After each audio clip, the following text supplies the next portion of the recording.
have to admit, before I started to make this video, I did sit here for quite a long time just staring at all these bits, thinking, okay, what's next? But I've got a plan.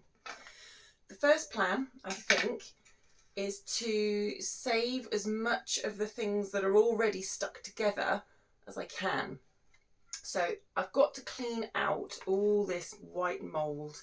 If you can see there's a lot of white mould, all where the glue lines used to be. That's got to be cleaned away. It's got to be completely dry and mould free before I can do anything with it. So I think what I'm going to do is just take a dry brush, and yeah, it will actually, it's sort of mildew, it will actually just brush off. What I don't really want to do is add any more water because it's been wet enough, and if I add more water other things could fall off, and I really don't want that to happen at this stage. So I'm just going to take my dry brush and brush all the way around. It will also get rid of all the old dirt inside the ribs that are still attached there. So I think that's my first job. Good.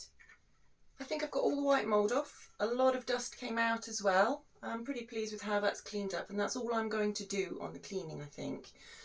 I've been looking at how this violin has been made, and if you look closely you can see all the tool marks inside where it's just been roughly carved out. Usually if I was making a new one, you'd start with all these sort of tool marks, then you refine them by scraping, and so this has been made quickly.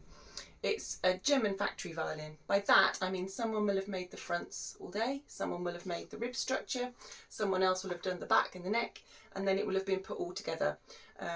And a lot of these violins were made. This is also not a particularly good one because you can see this bass bar, which is a really important feature in any instrument.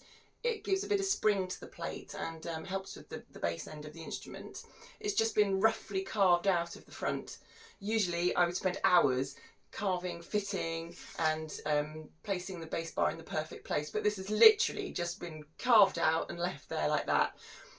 I could take this out and I could make all this beautifully smooth inside, but I'm not going to do that. That's not how this violin was meant to be. So I'm going to leave it as it is, and let's see what it sounds like with that funny old bass bar in. I'm just looking around this plate and I can see that some of the linings here are still, by some major miracle, attached. And I'm going to leave these here. These are little bits of extra wood, and you can see lots of them have fallen out. These are bits of extra wood that we put onto the ribs. In fact, I think, yes, if I can find this central rib, you can see there's still a lining attached to that one. They just give it a bit more thickness. If you think a violin rib is 1.1 millimeters thick, it's not very thick at all, is it? So the linings provide stability and a bigger gluing surface at the edges. I think the next job I'm going to have to do, though, is tackle this bottom block here.